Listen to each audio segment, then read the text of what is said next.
بسم اللہ الرحمن الرحیم۔ السلام علیکم ورحمۃ اللہ وبرکاتہ۔ الحمد للہ وکفی وسلام علی عبادہ الذین اصطفی، اما بعد۔ حاضرین و ناظرین، یہ درس نمبر 1725 ہے اور آج سورہ یاسین کی 6 آیتوں کی تلاوت و تشریح کی جائے گی۔ آیت نمبر 63، 64، 65، 66، 67، 63 to 68۔ چلیے سب سے پہلے ہم ان 6 آیتوں کی تلاوت اور تشریح کرتے ہیں۔ اعوذ باللہ من الشیطان الرجیم، بسم اللہ الرحمن الرحیم۔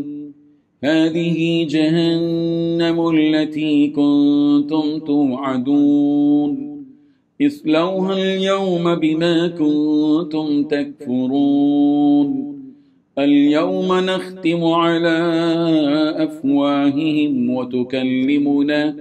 وتكلمنا أيديهم وتشهد أرجلهم بما كانوا يكسبون ولو نشاء لطمسنا على أعينهم فاستبقوا الصراط فأنى يبصرون ولو نشاء لمسخناهم على مكانتهم فما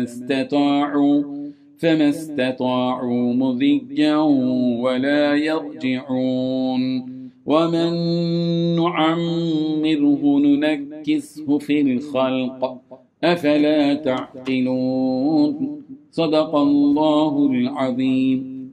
لفظی ترجمہ یوں ہے، ہادی یہ ہے جہنم دوزخ، التی وہ جس کا کنتم تھے تم توعدون وعدہ کیے جاتے، اس لوہا تم داخل ہو جاؤ اس میں، الیوم آج، بما بسبب اس کے کہ کنتم تکفرون تم کفر کرتے تھے، الیوم آج، نختم ہم مہر لگا دیں گے، علی افواہہم ان کے منہوں پر، وتکلمنا اور ہم سے کلام کریں گے، ایدیہم ان کے ہاتھ، وتشہد اور گواہی دیں گے، ارجلہم ان کے پیر، بما کانوا یکسبون اس کے جو وہ کماتے تھے، ولو اور اگر نشاء ہم چاہیں، لطمسنا تو ضرور ہم مٹا دیں، علی اعینہم ان کی آنکھیں، فاستبقوا پھر وہ دوڑیں، الصراط راستے کو، فانا پھر کیوں کر، یبصرون وہ دیکھ سکیں گے، ولو نشاء اور اگر ہم چاہیں، لمسخناہم ہم مس کر دیں، علی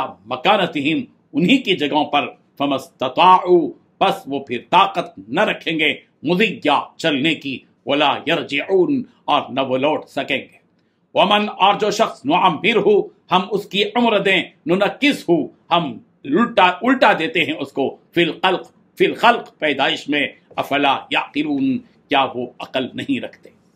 ترجمہ یوں ہے، یہ ہے وہ جہنم جس سے تمہیں ڈرایا جاتا تھا، آج اس میں داخل ہو جاؤ کیونکہ تم کفر کیا کرتے تھے، آج کے دن ہم ان کے منہ پر مہر لگا دیں گے اور ان کے ہاتھ ہم سے بات کریں گے، ان کے پاؤں گواہی دیں گے کہ وہ کیا کمائی کیا کرتے تھے، اور اگر ہم چاہیں تو یہی دنیا میں ان کی آنکھیں ملیام میٹ کر دیں، پھر یہ راستے کی طرف تلاش میں بھاگیں پھریں، لیکن انہیں کہاں کچھ سجھائی دے گا، اور اگر ہم چاہیں تو ان کی اپنی جگہ پر بیٹھے بیٹھے ان کی صورتیں اس طرح مس کر دیں کہ یہ نہ آگے بڑھ سکیں اور نہ پیچھے لوٹ سکیں، اور ہم جس شخص کو لمبی عمر دیتے ہیں اسے تخلیقی اعتبار سے الٹ ہی دیتے ہیں، کیا پھر بھی انہیں عقل نہیں آتی۔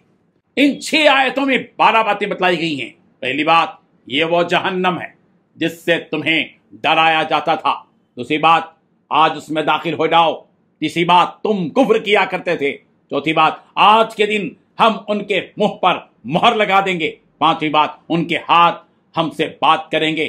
چھٹویں بات، ان کے پاؤں گواہی دیں گے کہ وہ کیا کمائی کرتے تھے۔ ساتویں بات، اگر ہم چاہیں تو ان کی آنکھیں ملیام میٹ کر دیں۔ آٹھویں بات، پھر یہ راستے کی تلاش میں بھاگے پھرے۔ نویں بات، لیکن انہیں کہاں کچھ سجائی دے گا۔ 10ویں بات، اگر ہم چاہیں تو اپنی جگہ بیٹھے بیٹھے ان کی صورتیں اس طرح مسخ کر دیں کہ یہ نہ آگے بڑھ سکیں اور نہ پیچھے ہٹ سکیں۔ 11ویں بات، ہم جسے لمبی عمر دیتے ہیں تخلیق اعتبار سے اسے الٹ ہی دیتے ہیں۔ 12ویں بات، کیا پھر بھی انہیں عقل نہیں آتی۔ بزرگان محترم، ان آیات میں کافروں کو جو عذاب دیا جائے گا اس کی تفصیل بیان کی گئی ہے۔ اللہ تعالیٰ فرما رہے ہیں کہ ان کافروں سے جو اللہ کو چھوڑ کر غیروں کی عبادت کیا کرتے تھے، کہا جائے گا کہ تم نے جو اعمال کیے ہیں ان اعمال کی سزا تمہیں دنیا میں بتائی جاتی تھی کہ تمہیں دوزخ کی آگ میں پھینکا جائے گا، تو جان لو کہ یہی ہے وہ دوزخ جسے تم دنیا میں جھٹلاتے تھے، آج یہی تمہارا ٹھکانہ ہے، چلو اب اس جہنم میں داخل ہو جاؤ۔ یہ تمہارے اس کفر کا نتیجہ ہے جو تم دنیا میں کیا کرتے تھے، تمہارے اعمال کا تمہیں یہاں بدلہ دیا جائے گا۔ اللہ تعالیٰ فرما رہے ہیں کہ جب قیامت کا دن ہوگا، لوگ اپنا اپنا حساب دینے کے لیے اللہ کے سامنے آئیں گے، تب لوگوں کے منہ پر مہر لگا دی جائے گی، یعنی وہ کچھ بول نہ سکیں گے۔ پھر اللہ تعالیٰ انسان کے ہاتھ اور پیر کو قوت گویائی عطا کریں گے، تب وہ ہاتھ اور پیر اس انسان کے اعمال اللہ کے سامنے سنانے لگیں گے کہ فلاں وقت اس نے فلاں کام کیا۔ حضرت انس رضی اللہ عنہ سے مروی ہے کہ ہم رسول اللہ صلی اللہ علیہ وسلم کے پاس تھے، تب آپ صلی اللہ علیہ وسلم ہنس پڑے۔ آپ صلی اللہ علیہ وسلم نے فرمایا کہ تم جانتے ہو کہ میں کس وجہ سے ہنسا ہوں؟ ہم نے کہا اللہ اور اس کا رسول ہی بہتر جانتا ہے۔ پھر آپ صلی اللہ علیہ وسلم نے فرمایا کہ میں بندے کے اپنے رب سے گفتگو پر ہنستا ہوں، میں نے اسی لیے ہنسا ہے۔ ایک بندے نے جو اپنے پروردگار سے کہا، وہ کہے گا کہ اے رب، کیا آپ نے مجھے ظلم سے نہیں بچایا؟ اللہ تعالیٰ فرمائے گا کیوں نہیں، بالکل بچایا ہے۔ اس پر وہ بندہ کہے گا آج میں اپنے خلاف اپنے سوا کسی کو گواہ بننے کی اجازت نہیں دیتا۔ اس پر اللہ تعالیٰ فرمائے گا تمہارے خلاف تمہارا نفس اور کرامن کاتبین ہی گواہی دینے کے لیے کافی ہوں گے۔ اللہ کے رسول صلی اللہ علیہ وسلم نے فرمایا کہ اس کے منہ پر مہر لگا دی جائے گی، اس کے اعضاء سے کہا جائے گا کہ بولو، تو وہ اس کے اعمال گناتے چلے جائیں گے، اس بندے اور اس کے کلام کے درمیان کوئی نہیں ہوگا۔ پھر اس پر وہ بندہ بول اٹھے گا دور ہو جاؤ، اپنے اعضاء جوارے سے کہے گا، ہاتھ پیر سے دور ہو جاؤ، چلے جاؤ، میں تمہاری طرف سے ہی تو جھگڑا کر رہا تھا۔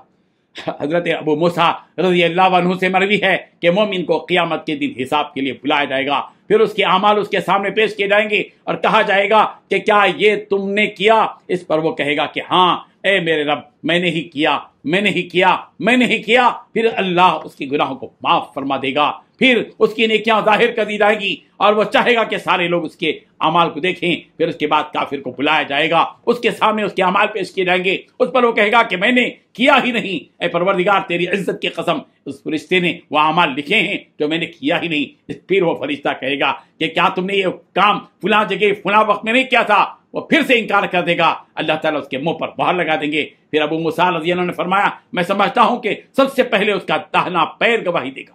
اللہ اکبر۔ اللہ تعالیٰ نے فرمایا الیوم نختم علی افواہہم وتکلمنا ایدیہم، آج کے دن ہم ان کے منہ پر مہر لگا دیں گے اور ان کے ہاتھ ہم سے بات کریں گے، ان کے پیر گواہی دیں گے۔ اللہ تعالیٰ ہم سب کی حفاظت فرمائے۔ آخر دعوانا ان الحمد للہ رب